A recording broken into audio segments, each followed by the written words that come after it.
Hello दोस्तों, कैसे हैं आप सब लोग।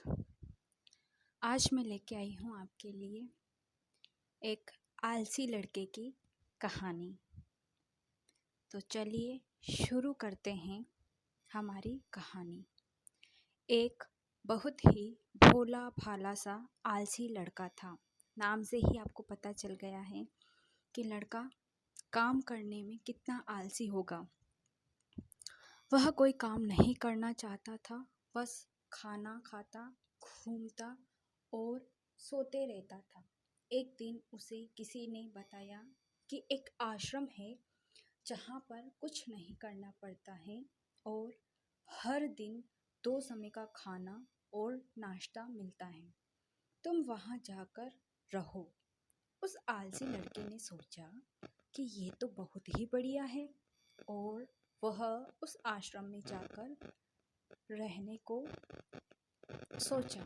और फिर वह भोला भाला आलसी लड़का अपना सारा सांसारिक जीवन छोड़कर उस आश्रम में जाकर रहने लगा। आश्रम में गुरुजी रहते थे। वह कुछ समय सबको प्रवचन देते हैं। वह आलसी लड़का सुनता था, बाकी समय आराम करता था और फिर भर पेट खाना खाकर सो जाता था। ऐसे ही उस लड़के का दिन गुजरता गया। एक दिन उस आश्रम में कुछ भी नहीं बना। नाश्ते के समय नाश्ता नहीं मिला। उसने सोचा, नाश्ता नहीं मिला, भोजन तो मिलेगा। अब भोजन के समय भी उसे भोजन नहीं मिला। लड़का दौड़ करके गुरुजी के पास गया और उसने पूछा कि आज भोजन क्यों नहीं बना। गुरुजी ने कहा कि बेटा, आज एकादशी है और जितने भी आश्रम के सदस्य हैं उनका उपवास है और तुम्हारा भी आज उपवास है। आज भोजन नहीं बनेगा। वह लड़का आलसी था और उसे भूख भी बहुत लगती थी। उसने गुरुजी से बोला कि मैं उपवास नहीं रहूँगा, मुझे भूख लगी है, मैं खाना खाऊंगा।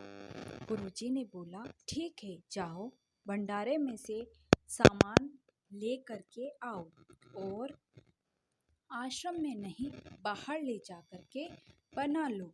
लेकिन याद रखना, भोजन बनाने के बाद सबसे पहला भोग भगवान को लगाना और फिर तुम प्रसाद पाना। वह लड़का बोला, ठीक है, और फिर अनाज लेकर नदी की ओर पहुंचा। भोजन पकाने लगा, तैयार हुआ। उसके बाद कहने लगा कि भगवान श्री राम आइए, पधारिए, भोग लगाइए।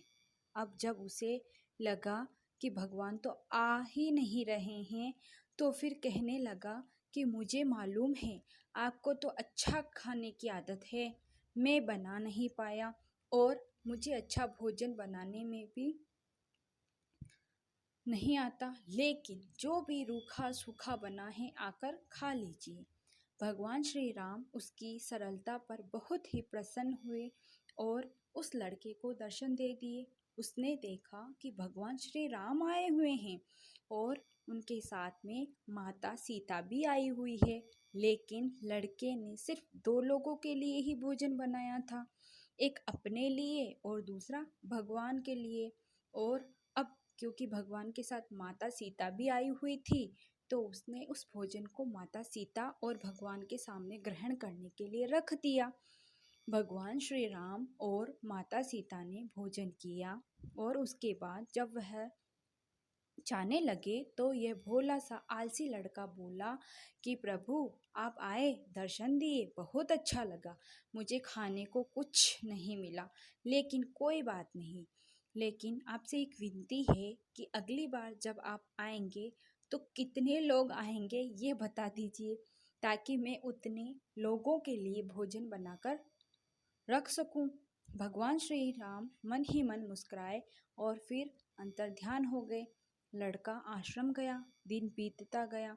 फिर एकादशी का दिन आया और इस बार उसने 3-4 लोगों के लिए अनाज लेकर के खाना बनाने के लिए नदी के किनारे पहुंचा और उसने बड़े प्रसन्नता से भोजन बनाया और इंतजार करने लगा कि प्रभु आइए और भोग लगाइए। इस बार लड़का देखता है कि भगवान श्री राम पूरा राम दरबार लेकर के आए हैं, जैसे माता सीता, लक्ष्मण, भरत, हनुमान जी और सभी लोग आए हैं।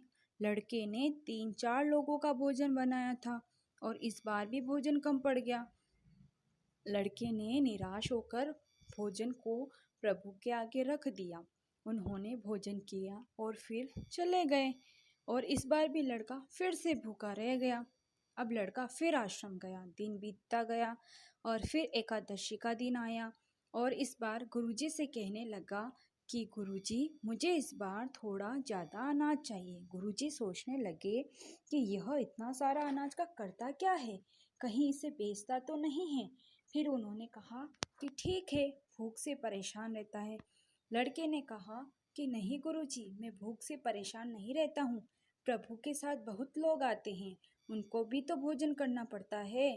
गुरुजी को लगा कि लड़का पागल हो गया है, लेकिन गुरुजी ने सोचा कि चलो एक बार चलकर देखते हैं कि लड़का इस अनाज का करता क्या है।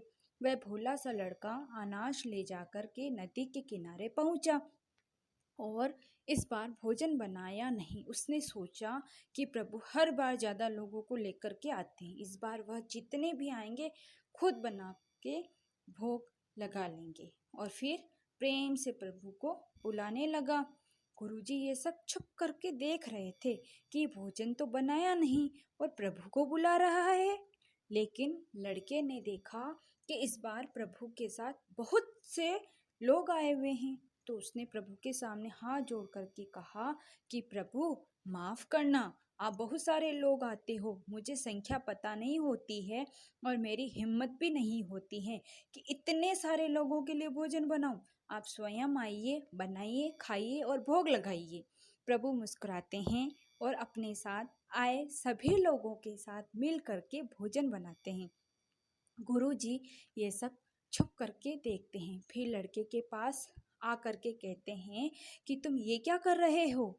लड़का कहता है कि गुरुजी, आपको दिख नहीं रहा है कि भगवान श्री राम पधार चुके हैं, माँ सीता आई हुई है, हनुमान जी आए हैं और भी सभी लोग आए हुए हैं, भोजन बन रहा है। गुरुजी ने बोला कि पागल हो गए हो, मुझे तो कोई दिख नहीं रहा है। लड़का गुस्सा हो गया और बोला, प्रभु आप ये क्या कर रहे हो, एक तो मुझे भूखा रखा है और गुरुजी को दर्शन नहीं दे रहे हो, जो मुझे पागल समझ रहे हैं। कृपया करके गुरुजी को दिख जाओ। भगवान बोले, नहीं, मैं इन्हें नहीं दिख सकता। लड़का बोला, क्यों क्यों नहीं दिख सकते, मेरे गुरुजी तो बहुत महान हैं, बहुत बड़े ज्ञानी और ज्ञाता हैं। भगवान बोले, हाँ, ज्ञानी और ज्ञाता होंगे, लेकिन तुम्हारी तरह सरल नहीं है। जो सरलता तुम में है वो तुम्हारे गुरुजी में नहीं है।